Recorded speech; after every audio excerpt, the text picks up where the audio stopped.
اعوذ باللہ من الشیطان الرجیم بسم اللہ الرحمن الرحیم الصلاۃ والسلام علیک یا رسول اللہ وعلی آلک و اصحابک سیدی یا حبیب اللہ اعوذ باللہ من الشیطان الرجیم بسم اللہ الرحمن الرحیم الحمدللہ رب العالمین الرحمن الرحیم مالک یوم الدین ایاک نعبد و ایاک نستعین اهدنا الصراط المستقیم الصراط الذین انعمت علیہم غیر المغضوب علیہم ولا الضالین۔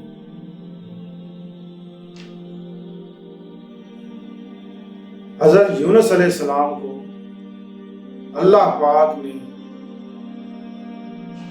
مچھلی کے پیٹ میں ڈالا۔ آخر حضرت یونس علیہ السلام نے کون سا ایسا گناہ کیا تھا کہ اللہ پاک نے حضرت یونس علیہ السلام کو مچھلی کے پیٹ میں ڈالا؟ واقعہ یہ ہے کہ حضرت یونس علیہ السلام نے مزید اچھی ویڈیوز دیکھنے کے لیے آپ ہمارے پیج کو لائک کریں، سبسکرائب کریں اور بیل آئیکن پہ کلک کریں۔ اگر آپ ہم سے کانٹیکٹ کرنا چاہتے ہیں تو ہمیں انسٹاگرام پر فالو کریں۔ اپنی قوم کو بشارت دی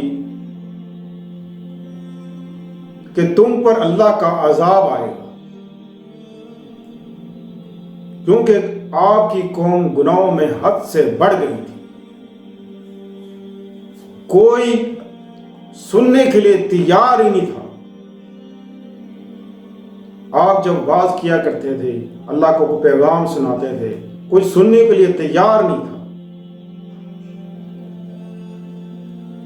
حضرت یونس علیہ السلام نے بشارت دے دی کہ تم پر اللہ کا عذاب آئے گا، جبکہ اللہ تعالیٰ نے ابھی یہ حکم نہیں دیا تھا۔ حضرت یونس علیہ السلام پر کوئی وحی نازل نہیں ہوئی تھی، کوئی الہام نازل نہیں ہوا تھا کہ اپنی قوم کو عذاب کی بشارت سنا دو یا عذاب کی خبر دے دو۔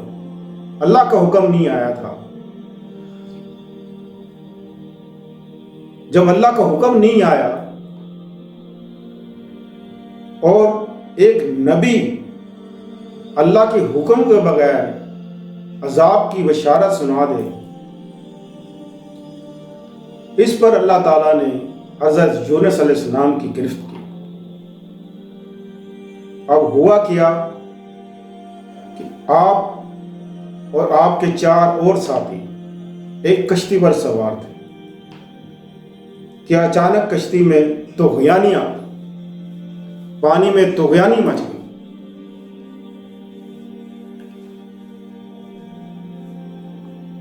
حضرت یونس علیہ السلام نے کہا کہ اللہ کا پیغام آیا ہے کہ اگر کوئی شخص ہم میں سے پانی میں کود جائے تو یہ جو طغیانی ہے طوفانی، یہ سمندر میں یہ رک جائے گی۔ اس کے لیے قرآن اندازی ڈالی گئی، قرا جس کو کہتے ہیں وہ ڈالے گئے، 5 پرچیاں ڈالی گئی۔ 5 پرچیوں میں سے جب پرچی اٹھائی گئی تو حضرت یونس علیہ السلام کا نام نکلا۔ وہ 4 کہنے لگے، نہیں آپ تو اللہ کے نبی ہیں، بھلا آپ پانی میں کیسے جا سکتے ہیں؟ آپ نے کہا نہیں، پھر کرا ڈالو۔ پھر ڈالا گیا، پھر حضرت یونس علیہ السلام کا ہی نام آیا۔ تیسری بار پھر ڈالا گیا، پھر حضرت یونس علیہ السلام کا ہی نام نکلا۔ حضرت یونس علیہ السلام کہنے لگے کہ اب کوئی چارہ نہیں سوائے اس کے کہ میں پانی میں کود جاؤں۔ آپ پانی میں کود گئے۔ جیسے ہی آپ پانی میں کودے، ایک مچھلی آئی اور اس مچھلی نے حضرت یونس علیہ السلام کو اپنے پیٹ میں نگل لی۔ اللہ فرماتا ہے کہ اگر یونس علیہ السلام ذکر والے نہ ہوتے تو قیامت تک مچھلی کے پیٹ میں رہتے۔ قیامت تک مچھلی کے پیٹ میں رہتے اگر ذکر والے نہ ہوتے، تسبیح والے نہ ہوتے۔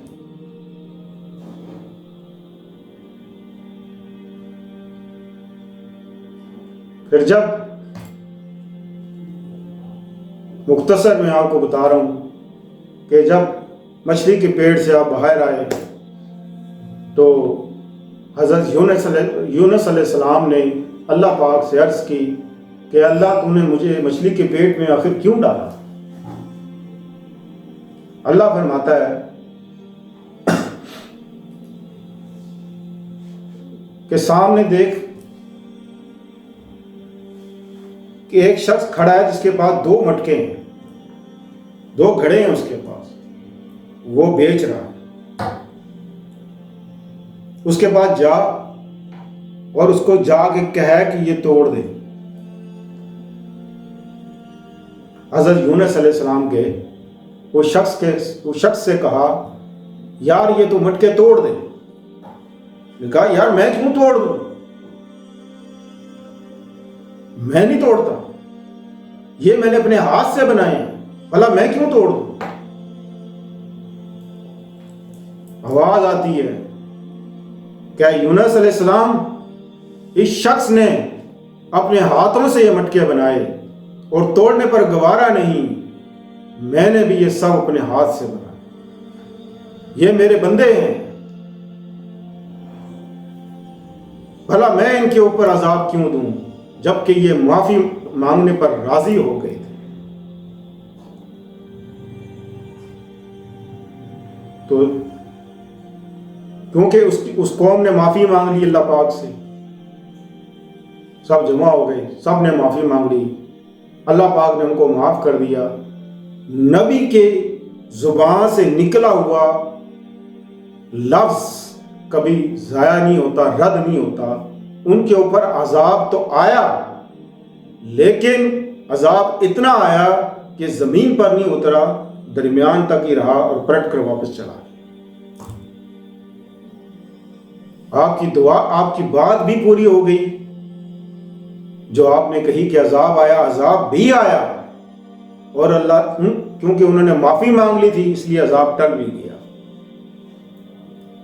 آج بھی اسی حوالے سے اس ملک میں، پورے معاشرے میں ایک تباہی آئی ہوئی ہے، ایک عذاب آیا ہوا ہے۔ عذاب کئی صورتوں میں ہوتا ہے، ایک آسمانی عذاب، ایک زمینی عذاب، اور ایک جو ہمارے اوپر عذاب ہے مہنگائی کا عذاب، بچوں کی نافرمانی کا عذاب۔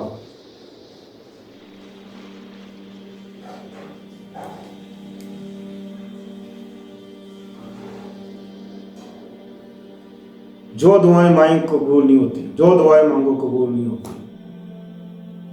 کیوں نہیں قبول ہوتی؟ اعمال درست ہوں گے تو دعا قبول ہوگی۔ سچے دل سے، سچے من سے اللہ سے معافی مانگو، جس طرح حضرت یونس علیہ السلام کی قوم نے معافی مانگی اور اللہ نے ان کو معاف کر دیا، اور نیکوکاروں میں اللہ نے انہوں کر دیا۔ ہمیں بھی چاہیے کہ ہم اسی طرح اللہ تعالیٰ سے معافی مانگیں، پوری قوم مل کر اللہ تعالیٰ سے معافی مانگے، تو انشاءاللہ عزیز اللہ معاف کرنے والا غفور الرحیم ہے۔ آئیے ہم سب مل کر اللہ تعالیٰ سے معافی مانگتے ہیں، انشاءاللہ عزیز ہمارے اوپر سے یہ عذاب ٹل جائے گا۔ اللہ فرماتا ہے قرآن پاک میں، جیسی قوم ہوگی ویسے حکمران ہوں گے۔ تو خود پر نظر ڈالو، ہمیں چاہیے کہ ہم ٹھیک ہو جائیں، ہم اپنی اصلاح کریں، قوم اپنی اصلاح کرے۔ قوم نے اپنی اصلاح کر لی تو اللہ تعالیٰ انشاءاللہ حکمران بھی نیک آئیں گے۔ ہم حکمرانوں کو برا کہتے ہیں، اپنے آپ کو نہیں کہتے، جبکہ اللہ کہتا ہے جیسی قوم ہوگی ویسے حکمران ہوں گے۔ ہم سب کو چاہیے ہم سب اپنی اصلاح کریں، نماز قائم کریں، زکوٰۃ دیں، اور غریبوں کا خیال رکھیں، اپنے آس پڑوس لوگوں کا خیال کرنا چاہیے، جس سے معاشرے میں اگر ہر انسان اپنے پڑوسی کا، اپنے محلے والوں کا خیال رکھے، پوری ایک گلی میں کوئی تو ایک شخص ایسا ہوتا ہے کہ جو سرمایہ دار ہوتا ہے، امیر ہوتا ہے، ہر انسان اگر اپنے پڑوسی کا خیال رکھے تو میں سمجھتا ہوں کہ کم سے کم اگر پاکستان میں کوئی غریب نہیں رہے گا۔ کوئی غریب نہیں رہے گا۔ اگر انسان پوری زکوٰۃ دے اپنی جو اس کی بنتی ہے، پوری زکوٰۃ نکالے وہ دے، تو انشاءاللہ پاکستان میں کوئی غریب نہیں رہے۔ وآخر دعوانا الحمدللہ رب العالمین۔ اللہ حافظ۔